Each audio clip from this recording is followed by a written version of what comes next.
or? Oh yeah. We have a big track. Oh hey, we're on! Hey. Woohoo! I'm floating. Okay. Hey, welcome back to Modern Art Blitz. This is my esteemed guest, artist and I want to say bon vivant. Are you a bon vivant? Is that a fair enough? Yeah. Buck Shanty, ladies and gentlemen. Now, why do you go by Buck? Well, I did a show at Creative Artists Agency about 15 years ago, and I have some history there. My brother worked there, and he passed away, and they have a gallery there, and I didn't want to use my name. I wanted to be separate from his name. So I picked up the pseudonym Buck. Pseudonym Buck Shanty. Buck Shanty. It's a great name. Rolls off the tongue. And have you always been an artist? I have always been an artist. You were creative. From the time I can remember. I remember being in kindergarten and being told that I was supposed to either paint on an easel or read a book, and I took a book and began to paint on the book. Ooh, oh, they love that. The teacher held it up and said, "This is exactly what you do not do with a book." So I was shamed out of doing art for the next 10 years. Oh no. And then now I knew you because when I was a punk rocker, you were. I sure wish we had somewhat crossed paths. It would have been interesting. Bruce just told me you were a bartender at Al's Bar. My first job sober, I went from being their best customer to running the place for Mark Kreisel for a few years.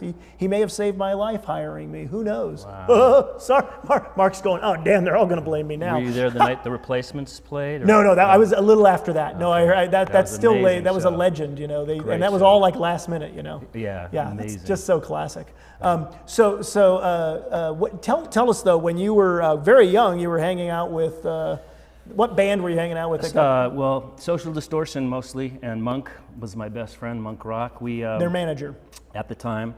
And we followed them and Youth Brigade around the country and Canada for about 6 weeks, making a little documentary called Another State of Mind. That's a legend. That's like the thing, right? I just watched it a couple of months ago with my son, who plays punk rock music. He'd never seen it. I haven't seen it in 30 years. Oh no, was it? And do you kind of? It held up. It was great. Because I watched it, I was like, I mean, it's funny and it's. I saw it when I was very young and into punk rock, and then one time with my wife, I was like, who's not into punk rock, I said, well, we've got to watch some punk stuff just so you'll know what's going on. And so, and it was on. You could get the. Still can. And is it Netflix? You can get it on Netflix. I don't think it's on Netflix, DVD. but you can get it no, Amoeba not streaming, but the DVD. Oh, you right, get okay. The DVD. And we watched it, and I thought it did hold up. You wish the tour would have gone on a little longer. I wish most of the stuff that was not on film we were able to capture. Now, do you have any Could you make a second version like the? I don't know. You don't own any. Who owns it? I believe Adam Small sold the rights. Oh, okay. So it's in the corporate, no royalty money trickling your way. No. And now, are you still in touch with Mike Ness, Social Distortion? I was supposed to get together with him about 2 months ago. Ed Culver is doing a print of him. Oh yeah. But we were supposed to have lunch. I didn't make. I haven't seen him in a long time. No. Yeah. Oh wow. Ed's still out there. Punk rock name dropping. We're punk rock name drop. Punk rock name drop. Well, hey, let's talk about your work, because as an artist, you're certainly taking a lot of you're doing what a lot of punk did, which was to take the safe Americana and actually expose the ugly side and rile people up. We're looking at Disgraceland, which is kind of like one of your logos, right? Yeah, Disgraceland is the Oxford House, which was an abandoned hotel that a lot of people. I had a flat. I had an apartment on Barham that I paid $100 a month for, so I didn't have to stay there. But a lot of people did. Pleasant. Oh yeah. Iris. A lot of people stayed at this. A lot of people basically were squatting in this over place, the years. and it got the in nickname. In Hollywood, not far from the cafe, right? Yeah, Café de Grand. Right. Probably the most undersung of the great punk clubs, I believe. A lot of memories there. Yeah. I mean, for everybody talking about the Mask, which of course I was way too young. I missed the Mask completely. But the Café de Grand was like, it was down in the basement. It was sleazy. Seedy, there was, bad Chinese food. I never ate there. No. Well, so now, when did you do this painting? This is about 5 years. 5 years ago. Wow, you okay. came to the show. Yes. It was a great show. Yeah. That's been 5 years already? Oh my God. I know, like that. Wow. I was like, if you had said that was in August, I'd have been like, that was in August. Mind-boggling, No, right? wow. Oh boy. Getting old quick. Okay, so you're really going, obviously you're playing on the themes of, Well, I grew up in a household. I grew up in a time in the 70s and 80s, and everything was on the outside looking good, you know, Brady Bunch, and I lived a block from the Brady Bunch house. I could go and touch it. And then I'd come home at night and this insane alcoholism would break loose. It was a miserable existence outside of the surface. It was not right? conducive to a healthy lifestyle. So one starts to question Disneyland's surface appeal and wonder what monstrosities are in all there. things that appear nice Exactly. on the outside. Exactly. Never trust the appearance. It's a good, and you were that's a good punk rock lesson, and you were just kind of taking that with you, right? And I'm hoping you still live it. Wow. Right? No, and look, hey, you gave me, I got a Disgraceland T-shirt. I love wearing that thing. Yeah, that's great. Awesome. You know, and it confuses people, you know, because it does have that Disneyland vibe. And so the kids are cleaning up some broken stuff here. Broken bottle and glass, and you know, which I'm sure not too many people did clean up at the Disgraceland house, but that was a notorious big stuff. That's going back to the 50s right here, when Yes, people actually cleaned their and houses. you're doing this is from those golden books, right? Hey, Junior. Okay, and what is it? See Dick Run, Dick and Jane. Yeah. Okay. Yeah. So, well, let's see what else Buck brought today. Oh, hey, whoa. Oh, this is wait. The Underwood chicken, right? Yeah. Okay. Now what's going on here? Deviled ham, right? It's the devil. It's the deviled ham. Yeah. Right. So what's going on here? This is probably how I felt most of my life until I got sober. Struggling with the devil. Yeah, constantly. And it's a tempting thing. It's hey, come on, let's go party. Holding on with all my life and then turning away. Yeah, you know? it is a struggle. Yeah. And is this a small drawing? It is a small drawing. It's a little work on paper. So we're like, if this was life size, we'd be tiny, right? We'd be floating here, little tiny. Idea. Don't get squished. Don't get squished. So it's just ink on paper?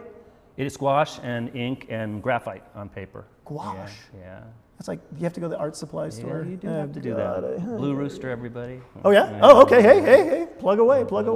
So but I mean, again, you have this symbol of Americana. This the suburban like pre-made packaged food, and the logo happens to be the devil, and you're playing off that. I mean, Suburbia,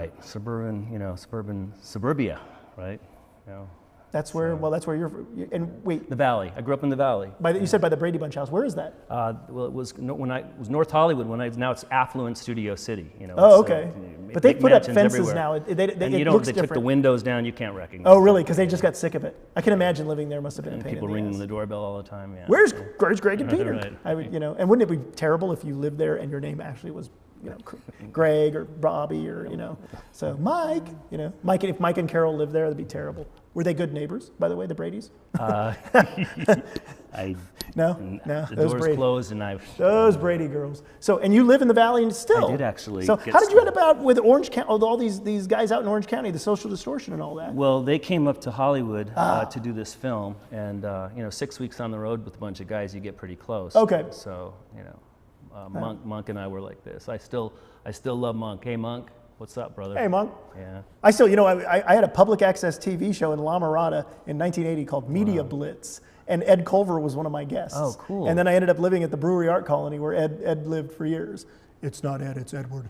Yeah, so I gotta get Ed. We gotta do a reunion. He'd be great. Yeah. And we had Flipside would do record reviews. Oh, okay. We had on Media Blitz, and then I had Hudley. She's an artist. I had her here on the show not long ago. Oh, cool. So that was great. Yeah, that was a great episode. I think it was episode 51 for you modern art Blitz aficionados. So let's see what else you brought here, because you're a prolific artist. All right. Tell me, what's going on here? This is mixed media on found cardboard. That's my son. Is it based on a photo or just life drawing?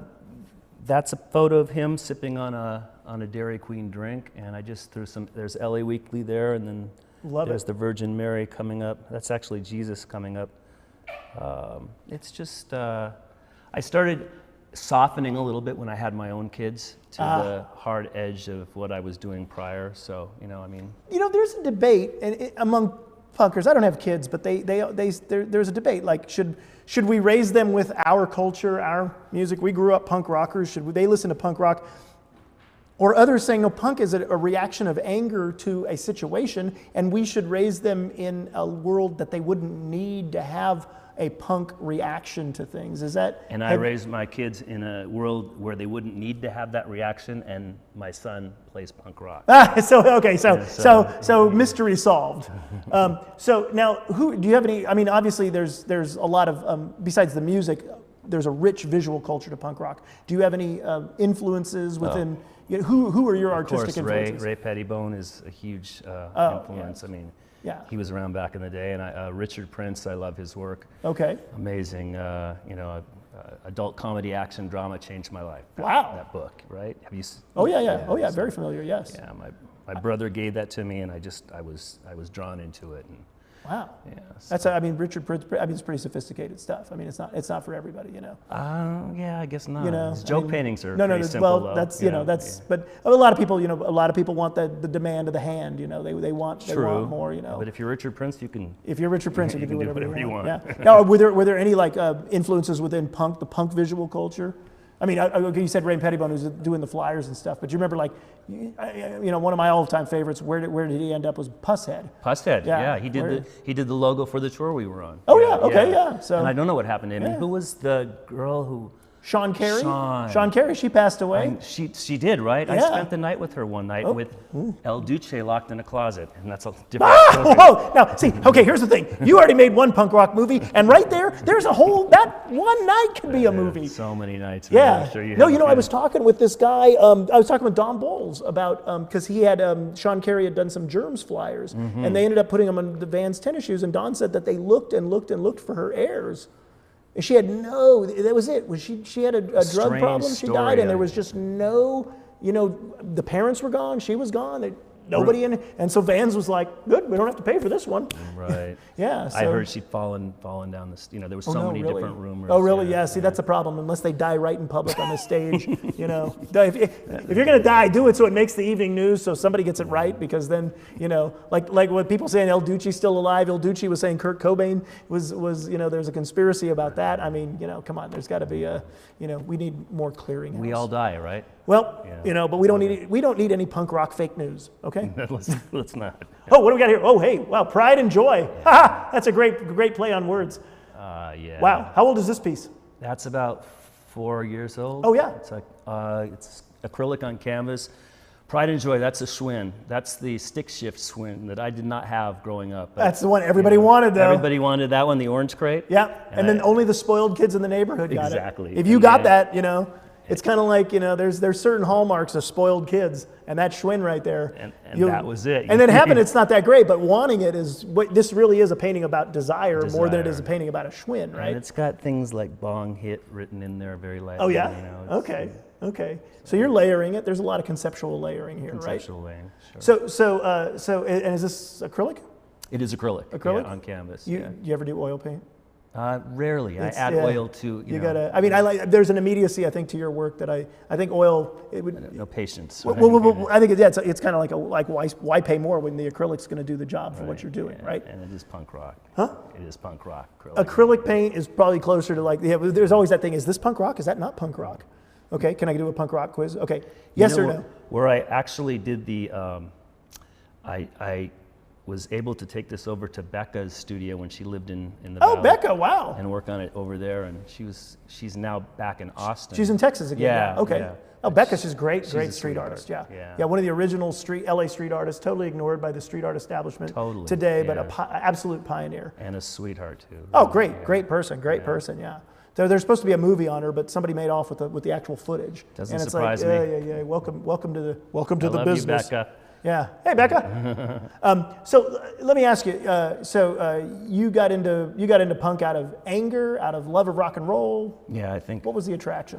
I think everybody else at that time, late '70s, there was a place in the Valley on the corner of Magnolia and Witsit called the Sugar Shack. Okay. And it was an underage disco, and it was an underage disco in the sense that you could go in there if you were 14 to 20. If you were above, they would check your ID. If you were over 20, you couldn't get in. Oh, wow. So you had... That actually makes it kind of safe in a lot of ways. It was really creepy. Because you had guys, like 20-year-old guys coming in their Corvettes and taking home 14-year-old girls. Okay. Well, now the 70s were just a little more permissive. It was hateful music. It was disco, and a friend of mine brought this record over to my house, and he said, "You got to hear this." And he put it on the turntable, and it was the Ramones. And oh, wow. he said, "They're playing. We're going to go see them." They were playing at the Golden West Ballroom in Norwalk, and we went down and saw them there. Wow. It changed my life. I walked in there, and I said, "I'm home. It's my people." That's it? Yeah. That's it. That's all it takes, yeah. So that's everybody's got a similar story. I won't bore you with mine, but it was No, really? like that, Who was it? Well, for me, it was, remember Up Another Octave? There was a record store on Beach Boulevard called Up Another Octave. Okay. And just as I had first got the consciousness of punk rock, it's like all of a sudden this store opened with a whole punk section. Oh, you were in And it heaven. was just like, okay, every dime I made went into that record store. And the guy liked me and was always like, here, take this, take that. But didn't you tell me you couldn't go to shows till a few years later? No, I was a good Catholic boy, so we had to find ways to convince Mom we were doing school activity. I can neither confirm nor deny. I never know if my mother could be watching this, and I don't want to get yelled at for having snuck out of the house in 1980. You're getting me busted here, dude. Sorry. Okay, no. I went to shows. I think my first shows were late '79, early '80. So we saw some good stuff up in Hollywood. Fun times. Everybody who can drive. Right. You've got to be friends with the guy who can drive. My friend Max could drive. Hey Max, let's go see a show. Max the man. So I think for me the big thing was X. Oh, I think that was that. And then I missed the Germs. I never saw the Germs live, but when I first heard the Germs GI, that album to me still holds up It's a game changer. as a right? game changer. Yeah, So what do you got here? Now this is very Basquiat-esque. This is a collaboration I did with an artist named Jeffrey Valance. Oh, the great Jeffrey Valance. Jeffrey My is God. a great guy, great artist. And what happened was I have admired his work since the 80s, and he was in this write-up in a magazine called No Mag. Oh yeah, No Mag. Oh, my Bible. And he was doing trippy stuff back then. And I reached out to him via mail, and I said, "Would you collab?" And I sent him some drawings. He sent them back to me, and they worked out so well that we decided to do a collab and make a print, a limited edition. No, wait, you did the collaboration in the early '80s when No Mag was being published. Actually, we did the collaboration about 7 years ago. Oh, okay, I so you mailed him to his house. He mailed them back to me. Okay. And then when I saw him, I said, we got to do it. We got to do a print of this. Where'd you get it printed? Downtown and Screen printing? it's screen printing. Okay, yeah, great. yeah. What's the edition? Edition of 20. 20. Small. That's a tiny edition. But that's good because then you get a little more for each one.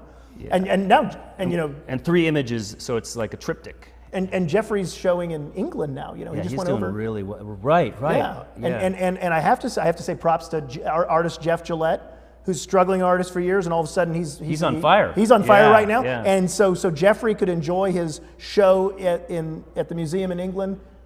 Jeff Gillette Brought him put in. in the bill, just said, I'll Sweet. pay, I got to get you over. So it's great because, here Jeffrey's been so good to so many people. People are being good to him now. I kind of like that. We're That's not how it singing should be, Kumbaya right? here, but No, but it's the way it should be, right? so, well, as the time has ticked on, I do have to say we're out of time. We could gab about all this love you, crap brother. all day and all night. Buck Shanty, thank you for being a guest on Modern Art Blitz. We do this every Sunday live at 5 streaming, except we did this episode on Thursday because of the Super Bowl, because I'm going to a nice party and the Patriots are going to lose. See ya. We'll be back on the 12th. Oh, we're doing a Saturday episode. Oh, it's going to be crazy. Just keep watching. Dronebox.com. Peace out.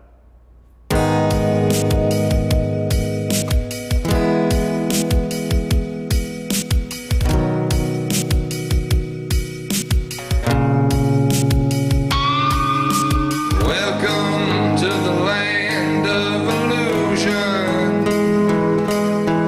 Welcome to your final resting place. I see your mind's full of delusion. When you look in the mirror, do you see your own face? Welcome to California. A place for hopes, a place for dreams, a place for scars, a place for screams. Welcome to Hollywood. Did you come here for a reason, or just because you could?